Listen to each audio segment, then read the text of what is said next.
오늘은 6.25 기념주일입니다. 올해 6월 25일은 6.25가 난 지 70년이 되는 해지요. 참 70년이라고 하는 세월이 지났음에도 불구하고 여전히 남과 북은 어렵습니다. 특별히 또 지난주에는 또 북한에서 또 우리가 좀 듣기 그렇게 쉽지 않은 그러한 표현과 행동들을 해왔죠. 좀 지나놓고 생각해보면은 저 사람들이 왜 저런가 하는 것을 이해는 하겠어요. 그런데 사람이라고 하는 게 이제 그거는 나중에 일이고, 당장 어떤 소리를 듣게 되면 그 소리에 반응을 하지 않습니까? 화도 나고, 그럴 거면 뭐 그냥 같이 깨버리지 뭐. 그런 생각도 들고. 그런데, 북한에서 이야기하는 언어는 제 생각엔 방언 같아요. 통역이 필요해요. 그래서 그냥 액면적으로 이렇게 이야기하는 그 소리를 듣는 것보다 왜 저 사람들이 저런 소리를 하는가라고 하는 것을 듣지 않으면 빈정이 상해서, 감정이 상해서 서로 이렇게 한민족으로 교류를 하기가 힘들어요. 어찌되었든 간에 참 코로나도 힘들고 하는 시대에 또 북한까지 저렇게 된 상황에서 참 어려운 시기다. 우리의 기도가 정말로 필요한 때다라고 하는 생각을 합니다. 그런데 남북 문제도 그렇고요. 코로나 문제도 그렇고 이 모든 것이 하나님의 뜻 안에 있습니다. 하나님께서 하시고자 하시면 언제든지 종식될 수 있고 언제든지 남과 북이 또 하나로 될 수 있습니다. 그 가운데서 하나님께서 우리를 사용하시는 거예요. 우리의 기도를 사용하시고 우리의 지혜를 사용하시고 우리의 순종을 사용하시는 것이죠. 그래서 우리는 사실상 우리의 지혜로 이 땅을 통치하지 않습니다. 또 우리의 순종이라고 하는 것이 남과 북이나 코로나19의 문제에 있어서 할 수 있는 영역도 그렇게 넓지는 않습니다. 이렇게 마스크 잘 쓰고 또 서로 조심해 가면서 그리고 기도해 가면서 나아갈 때에 하나님께서 어느 때인가 백신을 개발케 하시든 또는 정말로 초자연적으로 하나님께서 이것을 물리시든 하나님께서 행하실 것입니다. 남북 문제도 또한 그럴 것이다 생각을 하면서 우리는 하나님을 바라보고 그 앞에서 기도하면서 하나님께서 이 문제 가운데 개입하시기를, 그리고 할 수만 있다면 속히 이 문제가 지나갈 수 있도록 해달라고 기도하는 것, 그것이 필요합니다. 그것이 제자의 길이기도 합니다. 오늘 본문은 어찌 보면 가장 미련할 수도 있는 그 복음 전도에 관해서 우리 가운데 주시는 말씀입니다. 지난주 본문을 통해서 우리가 본 것처럼 우리 주님께서는 제자들을 파송하시면서 그들 가운데 귀신을 내쫓고 병든 자를 고칠 수 있는 그러한 권능을 주시면서 그들을 보내셨습니다. 동시에 오늘 본문은 그들 가운데 이렇게 말씀하고 있어요. 제자가 그 선생보다 또는 종이 그 상전보다 높지 못하나니 제자가 그 선생 같고 종이 그 상전 같으면 족하도다 라고 말씀하고 있습니다. 얼핏 들으면 서열 정리하시는 것 같아요. 당연한 말이니까. 그런데 이것은 인간사에 있는 어떤 높고 낮음, 이런 서열, 이런 거 말씀하시는 것이 아니에요. 오늘 본문의 말씀은 그 뒤에서 말씀하시는 것이 집주인을 바알세불이라 하였거든 하물며 그 집 사람들이랴 라고 말씀하고 있어요. 바알세불이라고 하는 소리를 들었던 분이 누굽니까? 우리 주님입니다. 어느 날 귀신을 내어 쫓았어요. 귀신 든 사람이 얼마나 힘들었겠습니까? 그 사람을 보고 귀신을 내어 쫓았으니 그 사람은 새로운 삶이 열린 것이죠. 그런데 그것을 보고 바리새인들이 뭐라 그랬냐면은 귀신의 왕 바알세불을 힘입지 않고서 어떻게 귀신을 내쫓겠느냐 이렇게 이야기를 했어요. 참 말이 안 되는 모함을 하는 것이죠. 그러니까 우리 주님은 바알세불이라고 하는 소리까지 들었던 분인데 하물며 그 집주인인 당신을 얘기하는 거예요. 나를 보고 바알세불이라고도 하는 세상인데 그러한 자들이 이 땅에 많은데 너희를 보고 그렇지 않겠느냐? 또한 내가 고난을 받을진데 너희도 고난을 받지 않겠느냐? 그 고난이라고 하는 것이 어떤 고난이겠느냐라고 할 때에 내가 받는 고난만큼 너희도 받는 것이지 그 이상 받는 것은 아니다. 마치 제자가 스승보다 높지 못한 것처럼 종이 그 주인보다 높지 못한 것처럼 너에게 임하는 고난이 있겠으나 그러나 그 고난이 나보다 크지는 않을 것이다 라고 하는 것이 오늘 본문의 말씀이에요. 그러면서 복음을 전하는 과정에 있어서 필연적으로 너희가 힘든 일을 겪게 될 것이다 라고 하는 것을 말씀하고 있는 것입니다. 본문에 어떤 이 말씀이 쓰여진, 예수님께서 직접 말씀을 하신 당시에는 그런 핍박과 환난이 있었던 시기는 아닙니다. 그러나 본문에 있는 마태복음이 기록되어진 그 시대에는 환난과 핍박이 있는 그러한 상태였어요. 그들 가운데 복음을 전하는 과정에서는 환난과 핍박이라고 하는 것이 반드시 있을 수밖에 없다. 그러나 그것을 너희가 감내하고 살아야 된다라고 하는 것을 말씀하시는 것입니다. 오늘의 시대도 환난과 핍박이라고 하는 것과는 다른 어떤 우리의 지혜가 요구되고 또 우리가 이 시대 속에서 무엇인가 빛으로 소금으로서 어떤 역할을 감당해야 되는 그러한 때에 우리의 삶으로 우리의 신앙을 드러내야 되는 그러한 때에 우리가 놓여져 있었습니다. 2000여 년 전 본문이 쓰여졌던 당시에는 환난과 핍박을 무릅쓰고 살든지 죽든지 뜻대로 하소서라고 주님 앞에 나아가는, 복음을 전하는 그런 담대함이 필요한 시기였다고 한다면 요즘 시기는 훨씬 더 복잡해요. 그런 담대함이 아니라 우리 삶 속에서, 그리고 가장 지혜로운 방법으로 예수 그리스도를 드러내는 그러한 시대가 오늘의 시대다. 그렇게 해야 하는 시대가 오늘의 시대다라고 하는 사실입니다. 어찌 보면 훨씬 더 어렵고 훨씬 더 우리의 마음을 다잡지 않으면 이것이 힘든 그러한 시대를 살아가고 있습니다.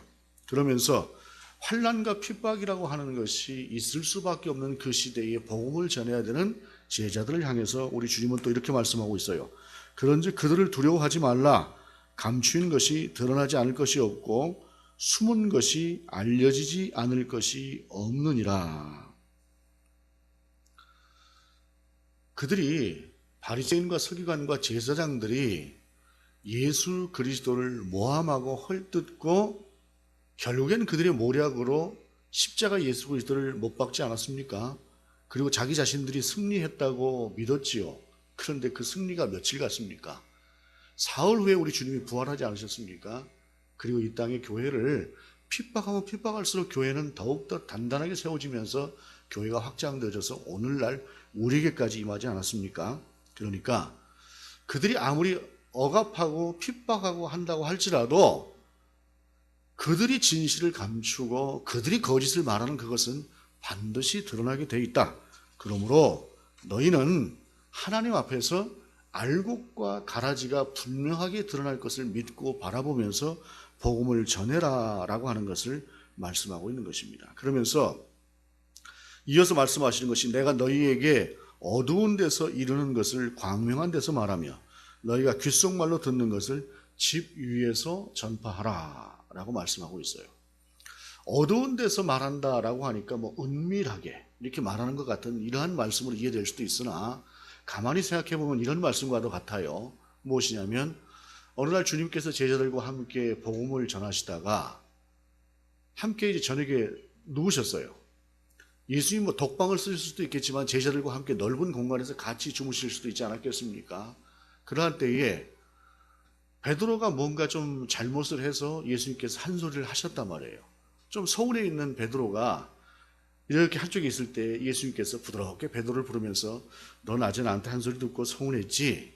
그런데 그거는 내가 이래서 너한테 이야기하는 거야 라고 하시면서 설명을 하실 수도 있지 않겠어요? 예를 들자면 그런 것이에요. 그러니까 어두운 데서 또는 조용한 곳에서 우리 주님께서 차근차근 가르쳐 주셨던 그러한 말씀들 같은 것들을 제자들이 들을 수 있지 않았겠습니까? 그런데 그것을 비록 자다가 듣기도 하고 어두운 데서 듣기도 하고 했으나, 그러나 그것을 속삭이듯이 너희에게 말했으나, 그러나 그것이 진리일진데 그 진리를 너희가 선포해야 될 때에는 담대하게 선포를 하라 라고 하는 것을 말씀하는 것이에요. 또한 본문에서 귓속말로 듣는 것을 집 위에서 전파하라.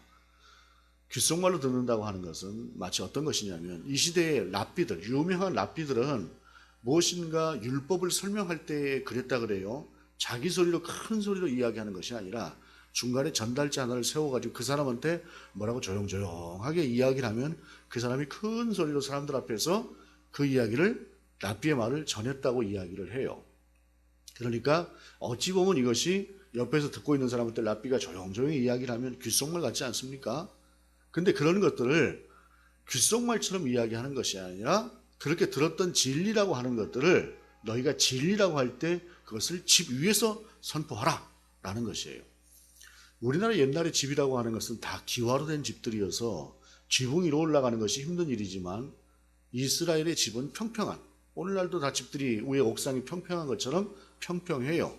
그러니까 그 평평한 곳에 올라가서 사람들이 잘 보이는 곳에서 선포하라 라는 것이죠. 조용히 들었던, 또한 지나가다가 들었던 그 어떤 말씀이든 진리라고 할 때에, 그것이 복음이라고 할 때에 그 복음은 담대하게 너희가 세상 가운데서 전하라라는 것입니다. 그런데 이 담대하게 전하라라고 하는 것이 그냥 세상에 나가서 무조건 외치라라고 하는 말씀은 아니에요. 아까도 말씀을 드렸던 것처럼 이 시대에는 환난과 핍박이라고 하는 것 대신에 삶과 지혜가 참 필요해요. 마스크 써야 될 때 써야 되는 것이에요. 담대하게 난 마스크 벗겠습니다 하는 것이 본문에서 말씀하는 담대함은 아니에요. 정말로 하나님이 원하시는 것이 무엇일까라고 하는 것을 우리가 항상 깊이 생각하지 않으면 우리는 잘못 오해할 수 있는 그러한 시대를 살고 있습니다. 그러나 중요한 것은 진리일 때에, 그것이 맞는 것일 때 우리는 담대하게 그것을 전해야 되는 그러한 사람들이다라고 하는 것입니다. 그러면서 29절에 참새 2마리가 한 아사리온에 팔리지 않느냐, 그러나 너희 아버지께서 허락하지 아니하시면 그 하나도 땅에 떨어지지 아니하리라 라고 말씀하고 있어요. 복음을 전하는 과정에서 너희에게 환난과 핍박이 있을 것이다 라고 하는 말을 들을 때, 그리고 그럼에도 불구하고 너희가 복음을 전해야 된다라고 하는 말을 들었을 때에 제자들이 갖는 마음은 어떤 것이었겠습니까? 두려운 마음이 아니겠습니까? 가면은 힘들어진다는데, 복음을 전하는데 힘들어진다는데, 그리고 그럼에도 불구하고 복음을 전하라고 하는데 아유 이게 참 두렵다 하는 생각이 들지 않겠어요?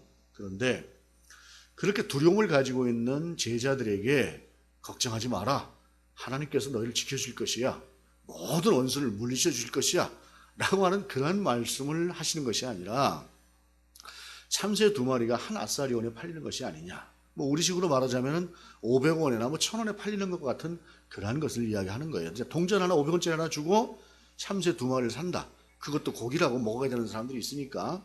그런데 그 참새 하찮은 2마리도 하나님께서 허락하지 않으면 땅에 떨어지지 않을 것이다 라는 것이에요. 그러면서 그 다음에 이어가시는 말씀이 30절에 너희에게는 머리털까지 다 세신 바 되었나니 두려워하지 말라, 너희는 많은 참새보다 귀하니라. 우리 주님께서 말씀하시는 것은 환난이 와도 핍박이 와도 설사 목숨을 거는 일이 있더라도 너희는 복음을 전하라는 것이에요. 내가 너희를 죽지 않게 하지 않겠다,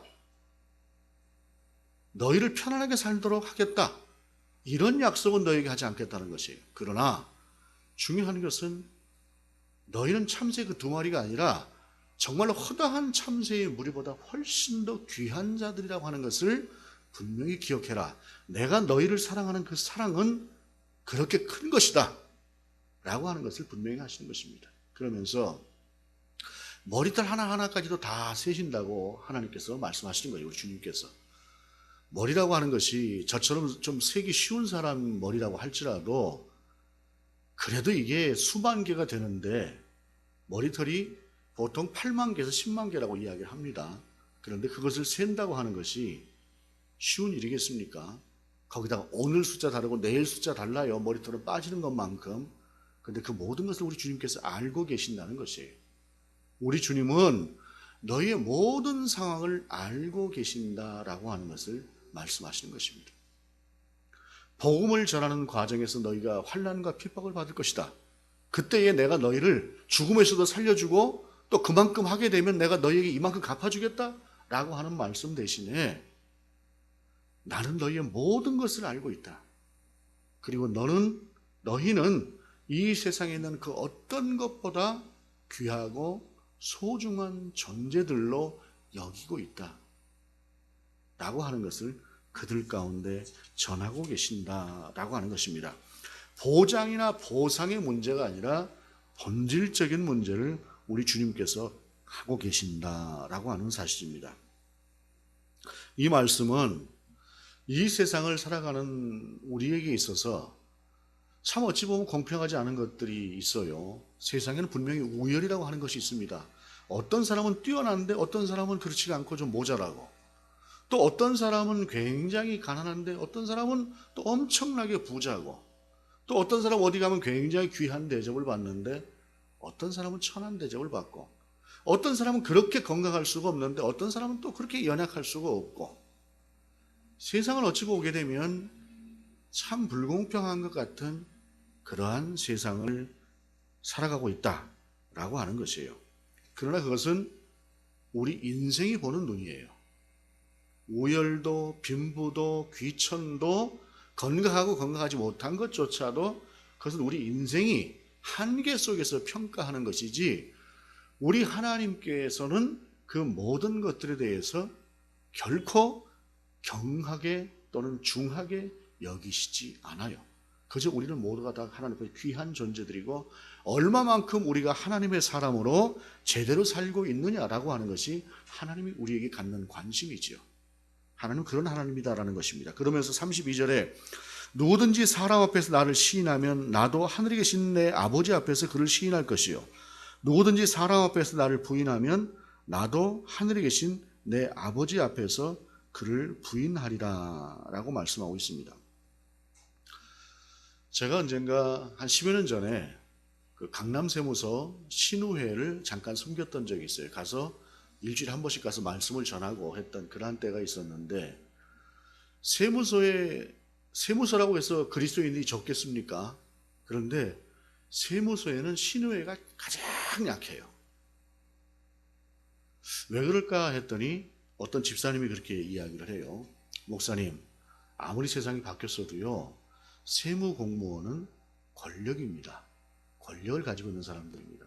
그러다 보니까 누군가에게는 세금을 제대로 부과할 수도 있고, 또 어떤 경우에는 부득이하게 세금을 조금 좀 다르게 할 수도 있는 그런 권한을 가지고 있는 것이 세무 공무원인데, 우리가 그리스도인이라고 하는 것을 한번 이야기하는 순간에 그 모든 것들에 대한 평가라고 하는 것이 엄중해집니다. 작은 것 하나를 실수해도 사람들이 니들이 그리스도인이면서 예수 믿는 사람이면서 그런 소리를 하느냐, 그런 짓을 하느냐 라고 하는 소리를 들을 수 있기 때문에 정말로 그 모든 것들이 조심스럽다 보니까 큰 용기가 아니면 우리가 기독교인이라고 하는 사실을 세상 가운데 드러내기 쉽지 않습니다. 그러다 보니까 어떤 과장님도 분명히 주일 되면 교회 가시는 분이고 누구도 그런 분인데 그분들이 시심뚝 떼고 모르는 척 하는 겁니다. 이렇게 얘기를 해요. 세상 살다 보면 그럴 수 있죠. 내가 예수 믿습니다 라고 하면서 덮어놓고 그냥 대놓고 이 안 믿는 사람들처럼 살아갈 수는 없지 않습니까? 그러다 보니까 우리가 예수 믿습니다 라고 누군가에게 고백을 한다고 한다면 그때부터 우리의 삶이 참 조심스러워지는데, 세상을 살다 보면 이제 그게 힘드니까 내가 예수를 믿습니다 라고 하는 얘기를 잘 안 하려고 하는 거예요.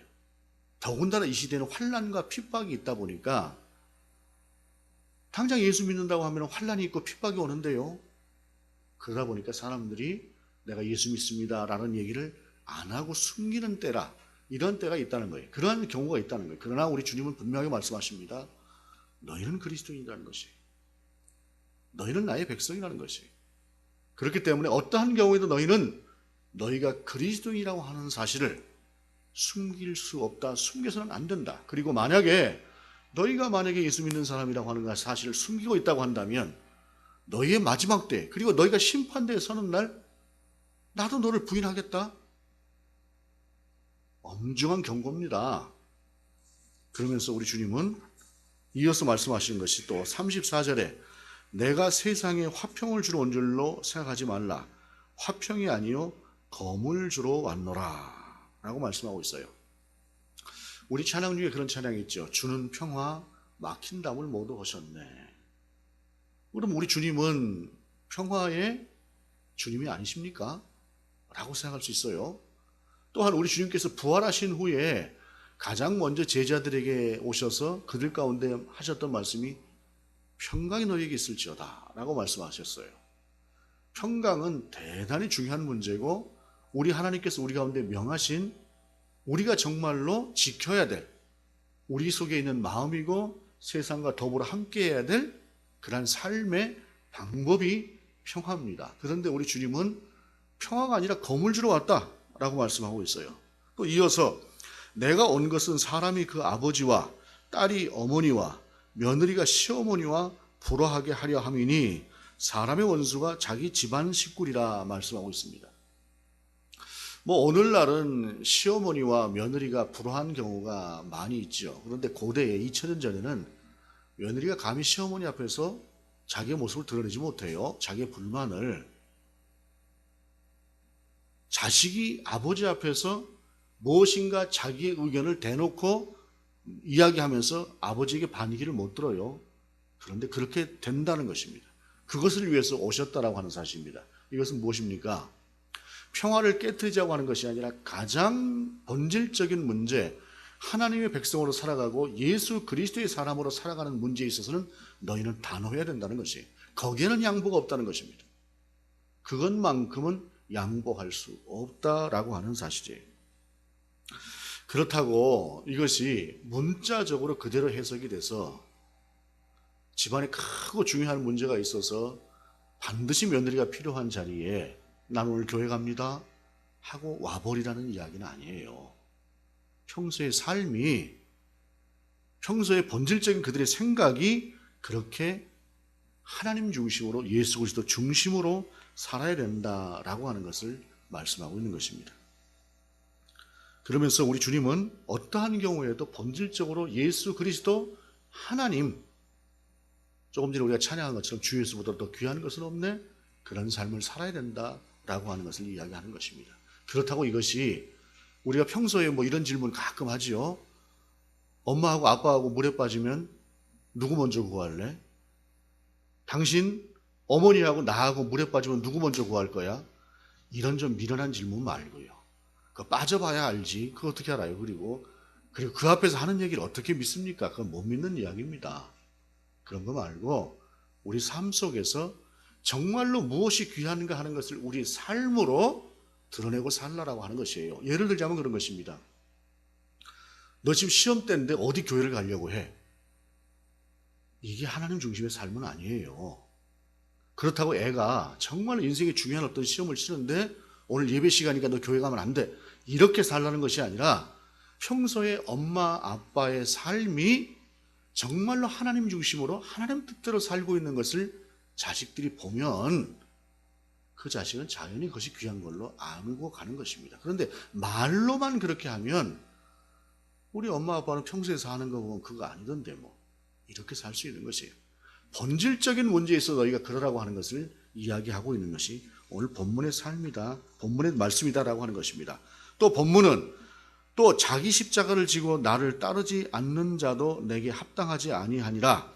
자기 목숨을 얻는 자는 잃을 것이요 나를 위하여 자기 목숨을 잃는 자는 얻으리라 라고 말씀하시면서 그리스도인에게는 그리스도인다운 삶의 자세가 있다라고 하는 것을 말씀하고 있습니다. 우리가 성경을 가만히 보면은요, 구약에는 우리가 바라고 기대하는 복들에 관한 이야기들이 참 많습니다. 그런데 신약에는 그런 복들에 관한 이야기 거의 없습니다. 기껏 내 부모를 공경하라? 기껏이 아니라 정말 어렵게 찾아본 내 부모를 공경하라? 그리하면 네가 땅에서 잘 되리라라고 하는 그 정도의 말씀이지 다른 말씀이 없어요. 왜일까요? 예수 그리스도보다 귀한 것이 없는데요.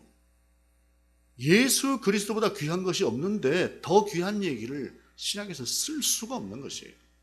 본질적으로 너희는 예수 그리스도를 가장 귀한 것으로 여기고 가장 귀하게 여기고 그렇게 너희 삶 속에서 살아내라 라고 하는 것이 오늘 본문의 말씀입니다. 이 시대가 지금 개인적으로 그리고 공동체적으로, 교회 공동체적으로도 참 만만치 않은 시대를 살아갑니다. 아마도 오늘보다 내일이, 올해보다 내년이 더 힘든 상황이 되지 않을까라고 하는 생각을 할 수밖에 없는 것이 지금의 현실입니다. 그런 상황 가운데서 우리가 이 말씀이 전해졌던 2000여 년 전으로 돌아가 보십시다. 예수를 믿으면 죽이기까지 했습니다. 사람들이 전부 땅속으로 숨어들기 시작했습니다. 그것이 카타콤이었습니다. 땅속에서 은밀하게 예배를 드렸습니다. 서로 교통하지 못하니까 어떤 경우에 모이지를 못했고 혼자서 예배를 드리기도 했을 것입니다. 많은 사람들이 교회는 이 땅에서 사라질 것이라고 생각했습니다. 복음은 이제 끝이라고 생각을 했습니다. 그런데 여러분, 이 땅에 교회가 사라졌습니까? 이 땅에 예배가 사라졌습니까? 이 땅에 교회가 사라졌나요? 그 모든 세월을 다 견디고 났을 때에 정말로 목숨을 걸고 내가 그리스도인이라고 하는 사실을 지켜낸 그 사람들에 의해서 로마는 마침내 교회를 승인했고 이 땅의 환난과 핍박은 끝났고 교회는 국교가 될 정도로 지상으로 드러나왔던 교회는 그렇게 크게 번성하게 자라져 있었음을 확인했습니다. 물론 그 이후에 또 교회는 문제를 끝없이 나타냈습니다만, 여러분, 코로나19의 문제라고 하는 것이 심각한 상황이죠. 우리가 또 어떤 아픔을 겪어내야 되는지도 모르겠습니다. 그러나 하나님은 그것이 끝으로 우리를 인도하시는 분이 아니라 그 상황을 통해서 우리를 이끌어 가시고자 하는 선하신 계획이 있는 분이다라고 하는 사실입니다. 그리고 그 앞에서 오늘날 저와 여러분에게 말씀하시는 이 엄중한 명령은 살든지 죽든지 너희는 복음을 전파하고 믿음을 지켜라 라고 하는 이 말씀은 우리 가운데 대단히 힘들고 어렵고 부담스러운 것일 수도 있습니다. 그러나 오늘 주님께서 우리 가운데 주신 이 엄중한 명령 앞에서 우리는 다시 한번 그리스도인으로 세워지고 이 부족하고 연약한 나를 사용하시고자 하는 그 하나님 앞에서 나를 다시 한번 하나님께로 올려드리는 그런 삶으로 결단하는 그런 시간을 우리가 하나님 앞에서 세워줄 수 있기를 원합니다. 그때 하나님께서 우리를 통해서 그리고 이 땅 가운데 당신의 선하신 계획을 드러내실 것입니다. 그 어떤 경우에도 담대함을 잃지 않고 주님의 뜻을 이루실 수 있도록 저와 여러분을 하나님 앞에 들을 수 있는 우리 모두가 될 수 있기를 원합니다. 기도하시겠습니다. 하나님, 부족하고 연약함에도 불구하고 우리를 부르시고 당신의 뜻을 이루시고자 하시는 그 하나님의 계획을 우리가 믿고 바라보며 그 앞에서 작고 연약하지만 우리를 드리기 원합니다. 우리가 순종하기 원하고 우리가 충성하기 원하고 하나님의 뜻을 바라보며 이 땅 가운데 당신을 드러내는 작은 빛이요 작은 소금으로 살아가기 원합니다. 우리가 연약하지만 부족하지만 우리를 사용하여 주시고 우리를 빛되게, 우리를 소금되게, 충성되게 인도하여 주옵소서. 주 예수 그리스도의 이름으로 기도드립니다. 아멘.